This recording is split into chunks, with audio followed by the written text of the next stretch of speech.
दोस्तों, हमारे ज़िंदगी में, हमारी दुनिया में कई तरह की ऐसी चीज़ें होती हैं जिन्हें समझ पाना नेक्स्ट टू इम्पॉसिबल हो जाता है। आए दिन हर इंसान की ज़िंदगी में कुछ ना कुछ ऐसा बीतता रहता है जिसे लोग आए दिन इग्नोर कर देते हैं और कभी कभी अपने दिल पर बिठा लेते हैं। कई बार दोस्तों, अपनी फिल्म इंडस्ट्री से जुड़ी हुई बहुत सारी कहानियां मैं आप लोगों को सुनाते रहता हूँ। आज के इस एपिसोड में आप लोग सुनने वाले हैं मयूरी की ज़िंदगी से जुड़ी हुई एक ऐसी हैरान कर देने वाली भूतिया कहानी जो कि मयूरी के साथ उसे करियर स्टार्ट करने के टाइम पर बीती थी। एक ऐसी घटना थी जो कि आहट सीरियल की शूटिंग के दौरान मयूरी के साथ बीती थी। मयूरी ने अब तक काफी सारी वेब सीरीज, काफी सारी शॉर्ट फिल्म्स और काफी सारे एपिसोडिक सीरियल्स में काम कर चुकी है। तो जब उन्होंने अपना करियर की स्टार्टिंग की थी, उन्हें अपना पहला ही सीरियल आहट मिला था, जिसको शूट करने के लिए वो काफी ज्यादा एक्साइटेड थी।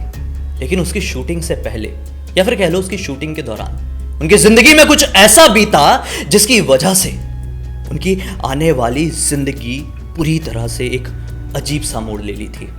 क्या कुछ ऐसा बीता था, आइए जानते हैं मयूरी की ही जुबानी। तो क्या बीता था तुम्हारे साथ और कब कैसे हुआ था?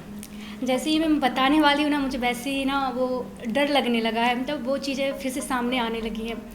एक 2016 की बात है, जब मैं मुंबई आई थी और मुझे फर्स्ट ही एपिसोड मिला था आहट का, और मैं वो करने वाली थी, एज अ लीड करने वाली थी। तो ये मेरे लिए बहुत बड़ी बात थी।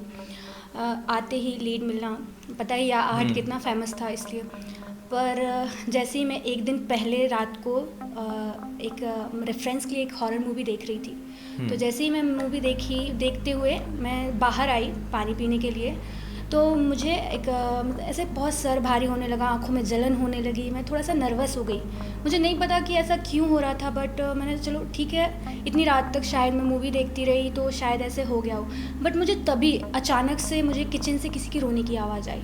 तो मैंने सोचा कि शायद मैंने मूवी देखा है तो ये मेरा वहम हो सकता है। बट तो मैं माइंड को डाइवर्ट करने लगी और मैं सोचने लगी कि मैं कल क्या करूँगी, कैसे शूट करूँगी, मैं उसका सोचने लगी। देन उसके बाद क्या हुआ, मुझे फिर से रोने की आवाज़ आई। तो मैंने सोचा ये शायद सच में कोई रो रहा है। देन मैं किचन में गई, तो मैंने देखा कि एक औरत, मेरी किचन की एक रैक है तो उस पर बैठी हुई है, वाइट एंड ब्लैक। तो जैसे कि बताया मैंने कि जैसे ही मैं किचन के अंदर गई तो एक औरत किचन की रैक पे वाइट एंड ब्लैक ड्रेस में बैठी हुई थी।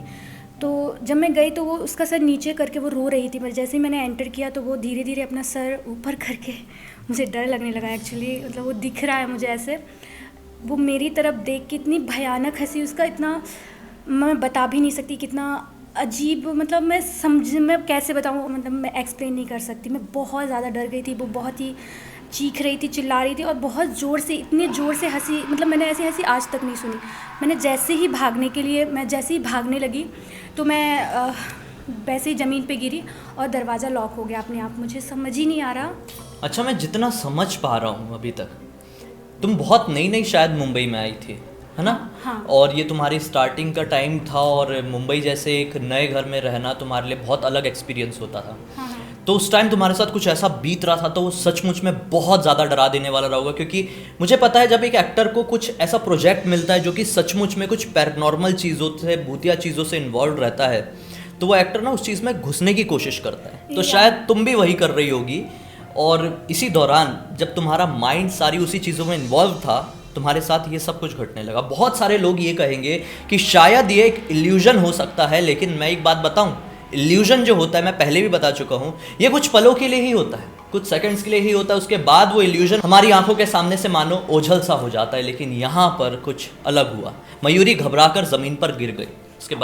उसके बाद जैसे ही मैं ज़मीन पे गिरी तो मैं उठने की कोशिश की, पर मैं उठ नहीं पाई और दरवाज़ा अपने आप लॉक हो गया। मैं बहुत कोशिश की पर पता नहीं उसके बाद क्या हुआ, मैं बेहोश हो गई। देन दूसरे दिन मुझे होश ही नहीं आया। मेरी रूम पार्टनर आई, उसने मुझे देखा, उठाया और बेडरूम में लेके गई। उसने फिर ऑनर को बताया कि इसको ऐसे ऐसे हो गया। तो जब मैं होश में आई तो मैंने अपनी ऑनर और अपनी रूम पार्टनर को सब कुछ बताया कि मेरे साथ ऐसा ऐसा हुआ। और मैं दूसरे दिन शूट पे तो जा ही नहीं पाई थी, तो मेरा वो शूट भी चला गया था। देन उसके बाद ऑनर ने उनके कोई पहचान के तांत्रिक ओझा थे, उनको बुलाया।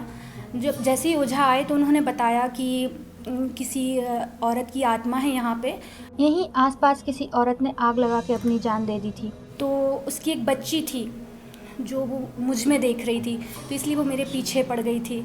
उसके बाद उन्होंने बहुत झाड़ फूँक वगैरह किया, पूजा पाठ किया और मुझे तावीज़ वगैरह भी पहनाई। देन उसके बाद मैं बहुत ज़्यादा डिप्रेस हो गई थी क्योंकि मुझे समझ ही नहीं आ रहा था कि ये रियल है, बट अनफॉर्चुनेटली ये रियल था। कोई भी यार, कोई भी घबरा जाए, किसी की भी ज़िंदगी में कुछ ऐसा हो, आज सुनने में और सुनाने में बहुत भले ही नॉर्मल साउंड करता हो, लेकिन अगर इंसान अपनी आंखों से कुछ ऐसा देख ले तो सचमुच में बहुत ज़्यादा सहम सा सकता है। और मैं समझ सकता हूँ कि तुम्हारे साथ क्या कुछ बीती होगी। मैं आपको एक्सप्लेन कर रही हूँ, मैं अपना डर फिर भी एक्सप्लेन नहीं कर पा रही हूँ, बिकॉज जो मेरे साथ उस टाइम पे हुआ था वो हो भी ना, अभी दोबारा भी ना हो, किसी के साथ भी ना हो, बिकॉज वो बहुत ज़्यादा ही डरावना था। मैंने सोचा नहीं था, मुझे लगा ये शायद फिल्मों में ही होता है, सीरियल्स में ही होता है, बट ये रियल था और ये रियल में हुआ। हाँ, बट अभी फिर मैं उसके बाद अपने घर चली गई। अच्छा। फिर मैं करीब 2 साल बाद वापस मुंबई आई और फिर अभी सब ठीक ही चल रहा है। तो ये शायद बात कब की रही होगी, 2015 के आसपास की, राइट? या। तो ये 15 में जून जुलाई की बात थी, जैसा तुमने मुझे बताई। तो ये वो दौर था जब आहट अपनी ख़त्म होने की कगार में था। आहट की पॉपुलैरिटी थोड़ी सी गिर गई थी, लेकिन जो एक्टर्स होते हैं ना, एक्टर्स के मन में इस तरह की चीज़ें बहुत ज़्यादा घुल जाती है जब उन्हें कोई प्रोजेक्ट मिलता है, जैसा कि मैंने आप लोगों को स्टार्टिंग में बताया। तो मयूरी के साथ भी कुछ ऐसा ही हुआ, जिसकी कड़वी यादें मयूरी के जहन में आज भी है। क्या इतने दिनों में इस एक अकेले वाकया के बाद तुम इतनी सारी शूटिंग में गई होगी, आउटडोर्स गई होगी, मुंबई में भी शूट की होगी, कुछ ऐसा एक्सपीरियंस हुआ, कुछ अलग सा फील की हो ऐसा? उसके बाद ऐसा कुछ नहीं हुआ है, मगर एक जैसे कि एक मैंने लास्ट एक शॉर्ट मूवी की थी, हॉरर ही की थी। तो जब मैं कर रही थी ना, तो मुझे एक डर लग रहा था क्योंकि एक्चुअल में मेरे साथ वो हो चुका है। तो मुझे सच में एक ऐसा लग रहा था, ये सच तो नहीं है, बट वो सच नहीं था, वो एक शूट ही था। बट इसके पहले मैंने एक्सपीरियंस कर चुकी हूँ मैं कि हाँ, रियल में भूत होते हैं। मतलब वो सारी चीजें जब वो तुम शूट कर रही होगी तो पुरानी चीजें, हाँ, मेरा डर रियल था वो क्योंकि मैं उसको देख रही थी वहाँ पे। हाँ, सचमुच में, यानी कड़वी यादें ताज़ा हो गई होगी। बिल्कुल समझ सकता हूँ मैं, बिल्कुल। तो इस तरह की थी कुछ एक एक्ट्रेस के साथ बीती हुई हैरान कर देने वाली खौफनाक कहानी। कैसा लगा आज का ये वीडियो, आप लोगों को कमेंट सेक्शन में ज़रूर बताइए। अगर ये वीडियो आप लोगों को पसंद आया है और एंजॉय किया अब तक देखे हैं तो लाइक करना मत भूलना, अपने दोस्तों और परिवार वालों के साथ ज़रूर शेयर करना, ताकि आप लोगों के साथ साथ सभी लोगों का भी मनोरंजन हो। अगर मुझे पहली बार देख रहे हैं तो इस चैनल को सब्सक्राइब करके बेल आइकन दबा के ऑल के ऑप्शन में क्लिक करना, क्योंकि इसी तरह के हैरान कर देने वाले खौफनाक वीडियोज़ आप लोगों के सामने रेगुलरली लेके आता रहता हूँ। इंस्टा की लिंक इस वीडियो के डिस्क्रिप्शन बॉक्स में मिल जाएगी, मेरी और मयूरी की भी। ज़रूरत पड़ने पर हमें फॉलो भी कर बैठना और हम लोग आपसे कभी कभी थोड़ी बातें भी करते रहेंगे। तो चलिए कल एक और हैरान कर देने वाले खौफनाक वीडियो के साथ आप लोगों के सामने फिर से जाहिर हो जाऊंगा। तब तक के लिए बहुत बहुत धन्यवाद। आपका दिन शुभ हो।